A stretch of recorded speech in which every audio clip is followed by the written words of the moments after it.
goes up, oops, get the right one up there. Okay. If this goes up, the two options I have, one is a put option down here somewhere. Well, this gives me the right to sell this down here when the stock or levered ETF in this case is here. And here I'll just put in a line so we can kind of track it. Let's say, just for argument's sake, doing this from memory, I can't remember, but okay, so it's here, and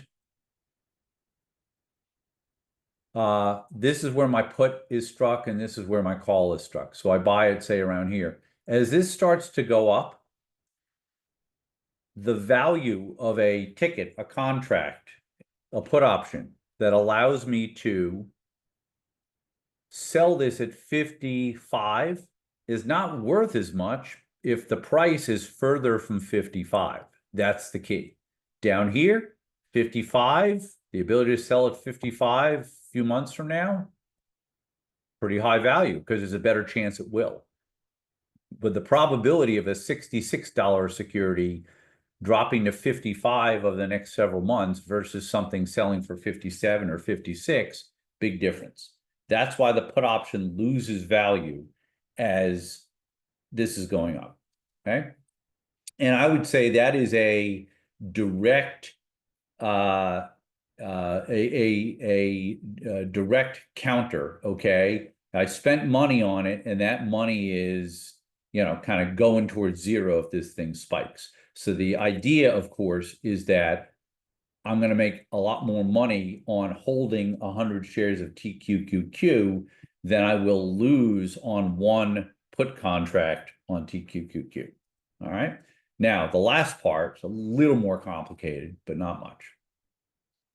Sell a covered call up here to complete the collar. Buy a put, sell a call. This gives me the right, up to me. I mean, it's not worth anything now at expiration, okay? But I could sell it at 55. Well, what if it goes all the way up to 75? Well, at that point, I could be forced to sell it. Forced to sell it. Forced to sell it at a giant gain. Fine by me. I can buy more or whatever. I'll reevaluate it. I'll look at where the chart is at that point, okay? I know we're going to get some of these pretty soon. I think we've had a little bit of this, but we haven't had like a true one where it really just, goes. I mean, I think PDD for a very brief period of time, but it was way too early. Okay, the closer you get to expiration, I think the better it is to do this. So here, you can be forced to sell at 75. All right. But by doing that, I took in some money. They pay here, you pay here, they pay you. So I've already brought in some money. Let's call it, I don't know, $2 a share. Okay. Well, I got that $2 a share, but as this goes up, the other side of that, to be able to buy this at 75 when it could zoom up to here, becomes more valuable. But effectively, I'm not short the stock, but I am short a call option of which I own the stock underneath. That is the definition of a covered call option. You've heard of covered call writing. You've heard of the ETFs that have way too much money in them when you can build one yourself, just like I'm describing to you. Probably be writing about that soon as Seeking Alpha. If you're building one of these on your own and you're up to, $75 in the price of TQQQ, well, now at that point, there's a better chance you're going to get called away. Well, let's say I brought in the proverbial $2 to get this, okay? And I brought in the $2, so I got that in my pocket. If I get sold out at 75, okay, what's going to happen to the call? It just goes away. It just goes away. So as I see it, if you're losing money on the puts, okay. If you're losing money, I'm sorry, you're not, if this, is going down in value, it's technically the option is going up in value, but you are short the option. Let me say that again. This is going up in value, and a call option, think of it this way, call option goes up in value with the stock, put option goes up in value when the stock goes down. Okay. So the value basically is like, I'm minus $2. I received $2. I'm in the clubhouse after 18 holes at $2. But then all of a sudden it starts to go to here. Worst thing that can happen is I'm keeping my $2 and I'm going to get forced to sell the stock at 75 if it's above that at expiration. Might be earlier, but usually at expiration. So think of it this way. If I didn't even forget about the put options, because we talked about that. If the stock goes way down to here, I can still sell it here. That's good. If the stock goes up to here and stays in between, as long as I didn't pay a ridiculous amount for the option pairing, paid a lot for this, only brought in a little bit for this, still pretty good. I can redo it again at expiration. But the one time where I say you have to do a little bit more work, I say that's like the biggest downside I see in this. You have to do a little more work.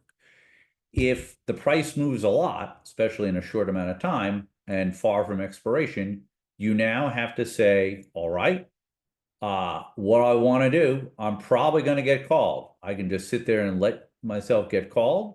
And effectively, again, forget that we did the put option in this case, okay? I bought it here. I have a covered call option here. This is the more common way that people do it, but of course they have all the downside.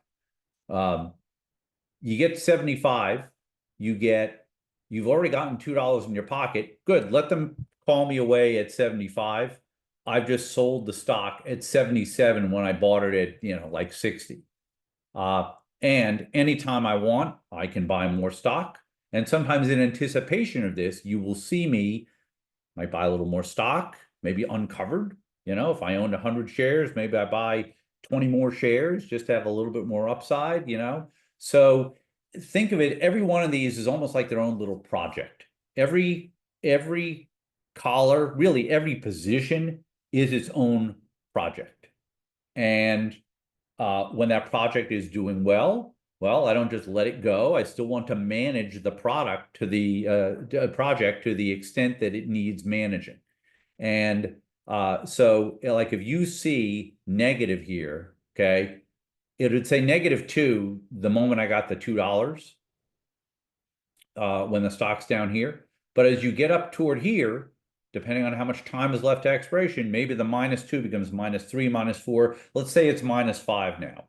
I'm down $3 basically on the call. Am I? I received $2. It's kind of worth -$5, but so what? The stock has also gone up 1 for 1. So I'm not, in other words, I never have to do anything. What happens at expiration?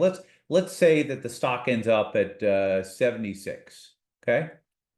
At 76 at expiration, what's going to happen? I'm going to be forced to sell at 75. I keep my $2 in this example, and I lose the money on the puts. Let's say it was zero cost collar, as we say.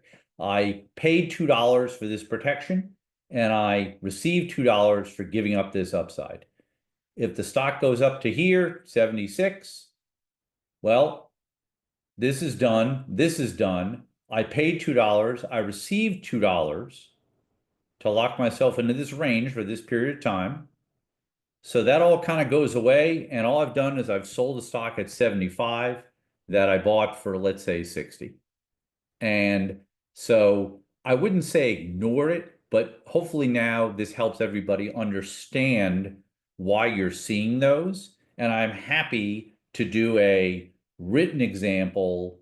I can put it in the blog. I can, whatever. If there's anything else I can do to help drive this point home. But to summarize, the put option, I would say, has some value if the stock goes down, okay? Or if it goes up, I might get rid of it. But the call option, unless I'm really trying to avoid getting called, or if it's zooms up before expiration, I'm probably not touching the call.